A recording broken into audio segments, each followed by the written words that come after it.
In an interview with AV Club, Dan Harmon once said the Rick and Morty staff had developed a secret plot point they would keep from the audiences for forever, but then someone on Reddit figured it out and they were glad they did nothing with it. So let's sort through some of the best and most outrageous theories the Internet Beehive has produced and see what's the most likely answer. Additionally, as someone always inevitably says it in the comments, yes, there are infinite universes, meaning infinite possibilities, but that doesn't pertain to specific characters, which is where many of these come from. So without further ado, I'm Dave Klein, and let's go over the most interesting and most outrageous Rick and Morty fan theories. Close encounters of the Rick kind from Season 1 and the Ricklantis mix-up from Season 3 are the spawning grounds for many fantastic theories, as these are the episodes where the show features who fans refer to as Evil Morty. In Close Encounters of the Rick kind, Evil Morty is shown to be in control of Evil Rick, and together the two of them go on a spree murdering Ricks and capturing Mortys. In the episode, Rick is so smart that he needs a Morty in order to counterbalance his intelligence and hide from his enemies. Thus, as he refers to himself as the Rickest Rick, he would need the Mortiest Morty to counteract this. Platonic Sex Fiend on Reddit presents the idea that perhaps Evil Morty could be considered the Rickest Morty, and simultaneously we see Doofus Rick in this episode, who in Platonic Sex Fiend's opinion acts more Morty-like and perhaps could be considered the Mortiest Rick. Just like how Doofus Rick had no Morty and doesn't need one, Evil Morty had no Rick. Just like how Doofus Rick is extremely dumb comparatively, Evil Morty is extremely smart. Thus, he posits that perhaps Evil Morty, in his travels, came upon the Council of Ricks and saw how the Ricks were objectifying and subjugating their Mortys. Evil Morty then made it his mission to wage a war upon the Ricks and thereby free the Mortys. He also presents the idea that Evil Morty will end up being the main antagonist to C-137 Rick and Morty, and will try to bring the Mortiest Morty over to his side. While this theory was presented after Season 1 and prior to Season 2, so far we've seen nothing to dispute the idea that Evil Morty might be on a mission to destroy Ricks, as in Season 3 we see him taking over the Citadel. By the way, hey, still not curious about what might have happened at that crazy Citadel place? Not at all, Morty. That place will never have any bearing over our lives ever again. Or could it? No, seriously, I really hope that Season 4 has more. That would be really cool.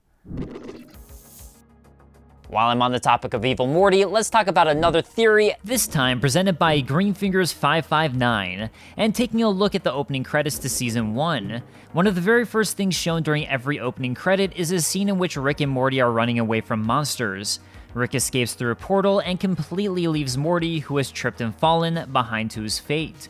Greenfingers559 posits that this Morty is the very same Morty who goes on to become Evil Morty from the various Citadel episodes, wanting revenge on Rick and all Ricks for leaving him behind like that.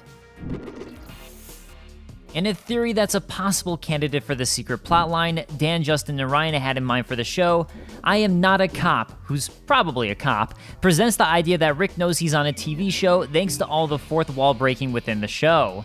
For example, there's this moment at the end of the pilot episode. Rick and Morty forever 100 times, over and over, rickandmortyadventures.com, www.rickandmorty.com, www.rickandmortyadventures, all 100 years. There's of course the moment where Rick coined his own catchphrase, faced the metaphorical camera, and said he'd see everyone next week. Wubba-lubba-dub-dubs! Yeah! That's my new thing. I'm kind of like, what's his name? Arsenio. That's what Arsenio used to say on his show. Wubba-gobba-lub-ups! Right?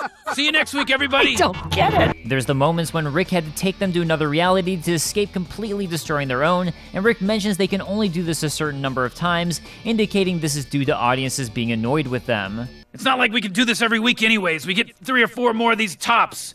Now pick up your dead self and come on. You f***ed with squirrels, Morty. We got a good 5 minutes before they're backing up on our ass, Morty. We have to pack up and move to a new reality, Morty. You know, I said we can only do that a couple of times. While this seems like a prime candidate for the secret theory, Justin Roiland actually turned this down.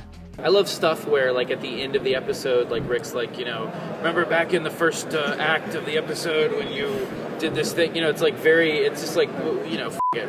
It's a TV show. Well, then there's the people who go, does Rick know he's on a TV show?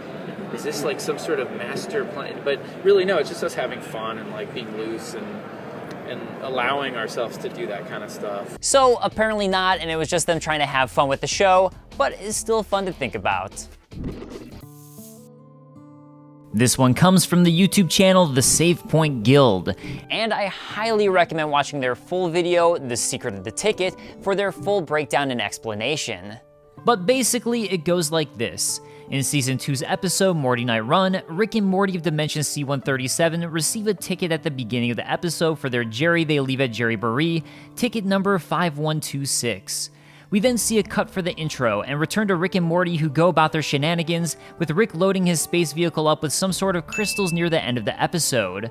Finally, Rick and Morty return to the Jerry Barrie to pick up their Jerry. A slightly panicked other Rick and Morty come, who ask if they have 5126. Hey, wait, do you have 5126? I'm not sure. Morty. That's a Blips and Chits ticket. What? Way to go, Morty. Whatever. Wait, what? While this could mean a number of things, such as the other Rick was given Jerry 5126 and asking if it was actually theirs, the Save Point Guild has a different idea. He thinks it's possible that this Rick and Morty had ticket 5126 and were asking for theirs back. Meaning, after the opening credits scene, the Rick and Morty we were following the entire episode were from an entirely different dimension altogether than the C-137 Rick and Morty we usually follow. And continuing that, as we saw this Rick and Morty grab crystal rocks, episode 4, Total Recall, shows Rick throwing out these very same crystal rocks, which would mean that all of episode 4, involving Poopy Butthole, follows a different Rick and Morty from the main C-137 Rick and Morty we've established in the show. That would also explain how we, as an audience, didn't know who Poopy Butthole was, and how the show was able to trick us that he'd been there all along, because maybe in this other dimension he had been there all along.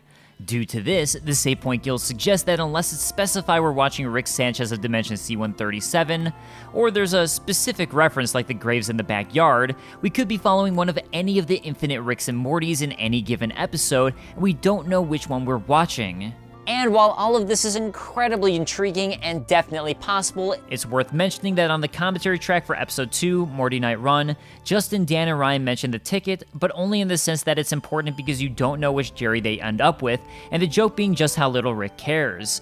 They also mentioned the crystals in relation to episode 4, and that certain elements, such as the smaller crystal on them, are an art department thing they didn't even realize were a part of it. So I'm not sure how much of this was intentional, but it's a really cool theory regardless, and you should definitely watch the Save Point Guild's entire video explaining it. Sony 133 suggests the idea that we really don't know if Rick C-137 is from the same dimension as the Mortiest Morty, or Morty we've been following throughout the show. I also constantly see this theory in my videos when I refer to Rick and Morty as being from Dimension C-137. After all, he was extremely quick to find and jump to another alternate reality when completely screwing up the one where he turned everybody into Cronenberg monsters. It's never really been confirmed that this Rick is from the same dimension as Morty, plus we know that he came back into Beth and the Smith family's lives 1 year exactly before being abducted by the Council of Ricks. Yet, during the episode, even though he came back into their lives 1 year prior, we see he has a distinct memory of holding Morty as a baby. How can this be? Other than maybe he stopped by for a day to visit his grandson. But other than that, how can this be? And an amazing theory that crosses not just in-universe dimensions, but also shows CZ Aloha Drake C, sorry if I'm pronouncing that wrong, suggests that Rick's ex-wife could be none other than Miss Frizzle from the Magic School Bus. This one's pretty crazy, but stick with me here. We know for a fact that Rick likes redheads. We need a hang glider and a crotchless Uncle Sam costume, and I want the entire field of your largest stadium covered end to end with naked redheads. Fact. We know that Summer is a redhead, therefore the recessive gene must be in there somewhere, likely from Rick's ex-wife. Fact. We also know that Miss Frizzle's Magic School Bus is alive, and who else can turn humans into vehicles? Rick.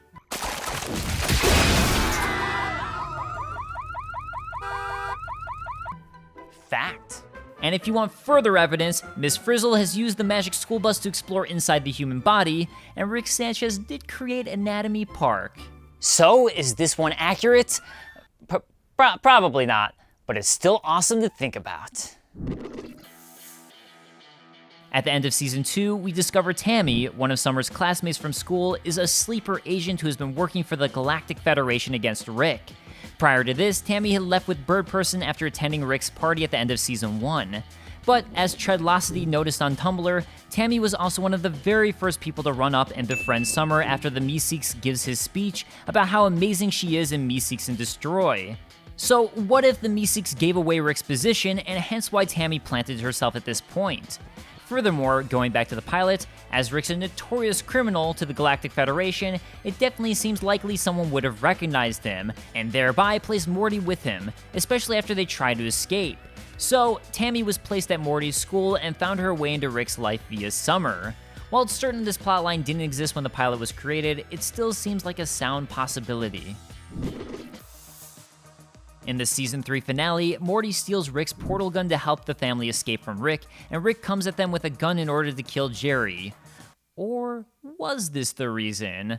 According to JobinBlue1 on Reddit, Rick was actually heading to kill Morty and shifted his blame to Jerry after realizing Morty was acting normally. This theory goes back to what we talked about earlier with Evil Morty. This theory goes along with the idea that Evil Morty actually belongs to Rick C-137. That's why in Close Encounters of the Rick Kind, Evil Morty is able to tamper with Rick C-137's portal gun in order to frame him, because he knows Rick C-137 and was once his Morty. As Rick himself says at the end of Close Encounters of the Rick Kind, "The Mortiest Morty." Just don't get too big for your loafers, Buster Brown. A cocky Morty can lead to some big problems. Can be a real bad thing for everybody. So perhaps Rick has seen this before in Evil Morty stealing his portal gun and is ready to put a stop to our current Mortiest Morty if he's about to turn evil, like Evil Morty. Season 3 ain't over yet, and according to Reddit user The Mistling One, we have evidence. For one, Dan Harmon teased Evil Morty on Film Theory for Season 3's finale.